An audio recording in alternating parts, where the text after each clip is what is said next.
Assalamualaikum warahmatullahi wabarakatuh. Jumpa lagi dengan saya di Raudan Channel yang mengungkap rahasia dan fakta di balik sejarah. Baiklah, kali ini kita akan membahas mengenai runtuhnya Daulah Turki Utsmani. Materi ini sangat menarik karena dari materi ini kita akan tahu rahasia di balik runtuhnya Turki Utsmani. Bagaimana bisa pemerintahan Islam di Eropa yang sangat besar dan berkuasa ratusan tahun itu bisa dengan mudah dikuasai dan runtuh di tangan Mustafa Kemal Atatürk?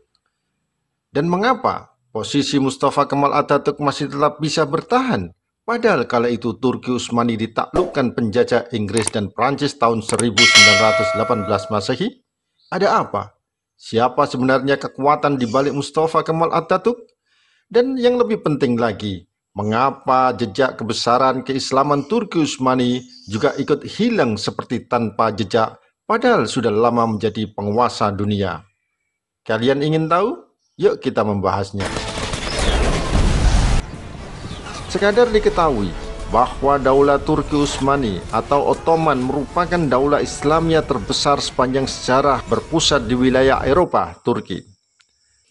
Daulah ini tercatat sebagai adikuasa dunia yang wilayah kekuasaannya sangat luas, membentang di 3 benua, Eropa, Asia, hingga Afrika. Daulah ini mulai berdiri tahun 1299 Masehi dan runtuh tahun 1924 Masehi atau berkuasa selama 625 tahun lamanya. Mundurnya Daulah Turki Utsmani karena lemahnya sistem pemerintahan daulah ini sendiri. Pemerintahan Turki Utsmani akhirnya berakhir tahun 1909 Masehi dan benar-benar dihapuskan berganti menjadi negara sekuler Republik Turki tahun 1924 Masehi. Dalam buku Ensiklopedia Islam dijelaskan, kerajaan Ottoman mulai benar-benar melemah setelah Sultan ke-10 Sulaiman Al-Qanuni wafat tahun 1566 Masehi, yakni mulai periode Salim II, Murad III, Muhammad III, Ahmad I, Mustafa I, Utsman II, Murad IV, Ibrahim I, Muhammad IV, Sulaiman II, Ahmad II, hingga masa terakhir kekuasaan Abdul Hamid II. Rata-rata kepemimpinan mereka tidak berwibawa hingga membawa Daulah Turki Utsmani runtuh dan hancur. Dan bila diklasifikasikan, maka kehancuran Daulah Turki Utsmani disebabkan 2 faktor, yakni faktor internal dan faktor eksternal.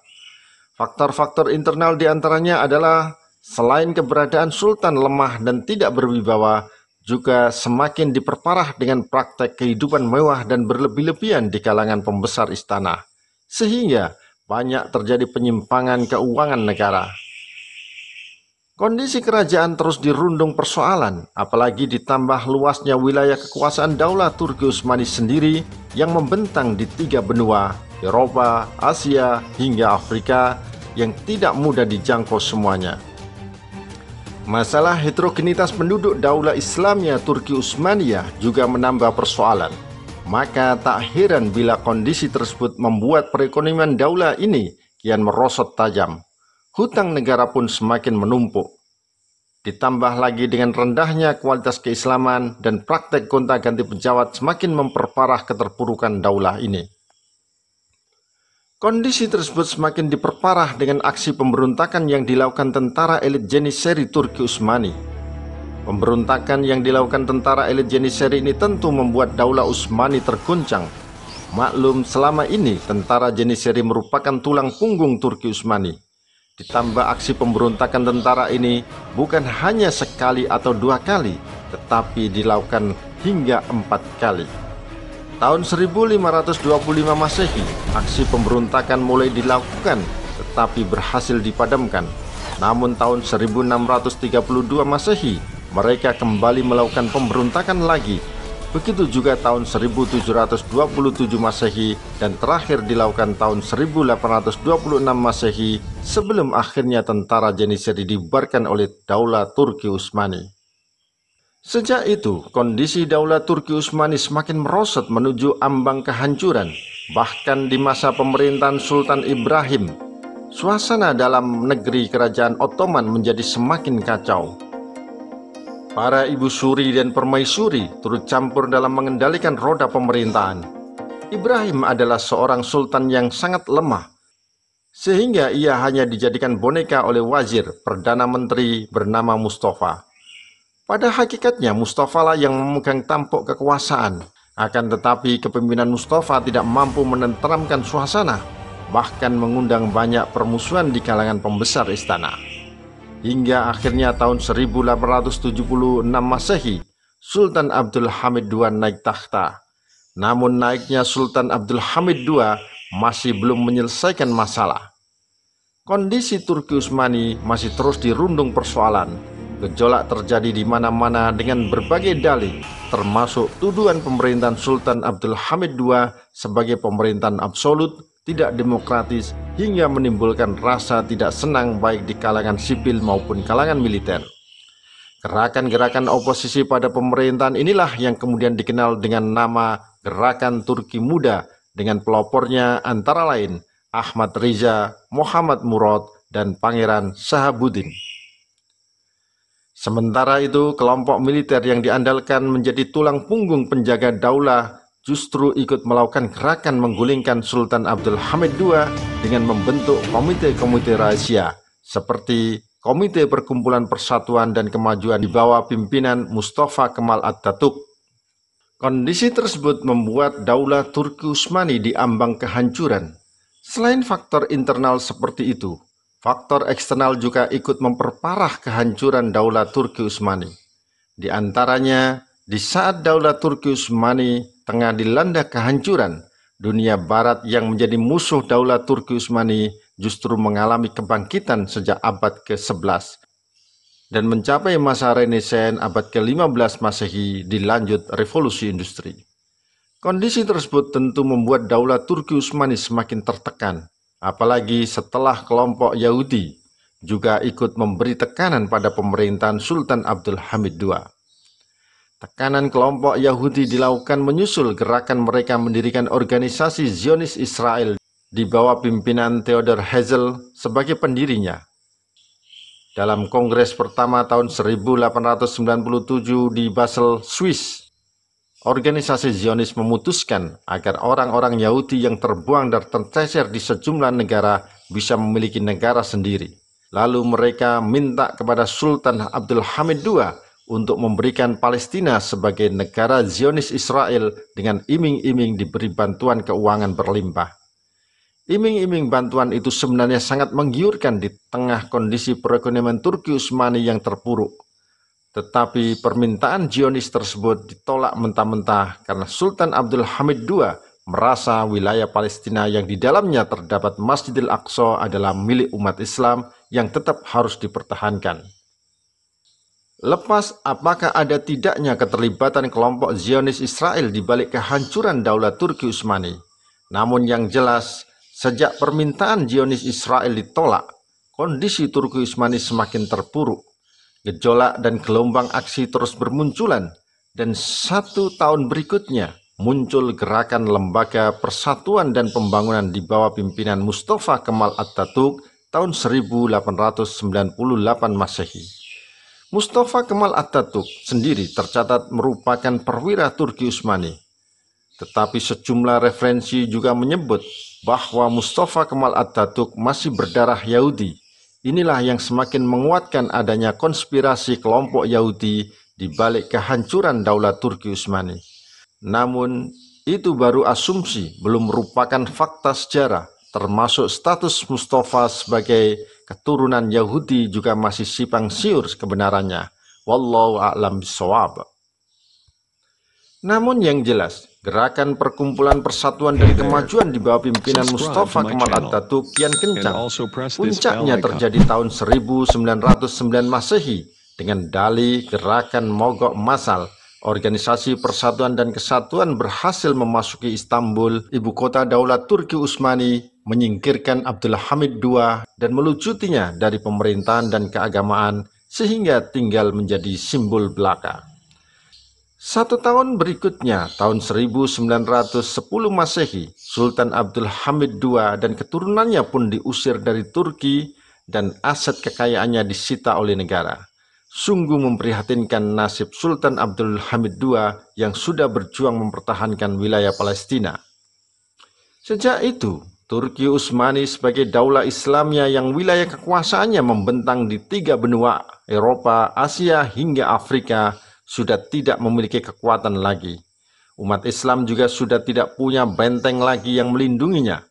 Kondisi umat Islam semakin prihatin setelah daulah Turki Utsmani juga didorong dilibatkan atau mungkin memang sengaja dijerumuskan ikut terlibat dalam Perang Dunia Pertama tahun 1914 Masehi, bergabung dengan blok sentral bersama Jerman dan Italia melawan blok sekutu pimpinan Inggris dan Prancis.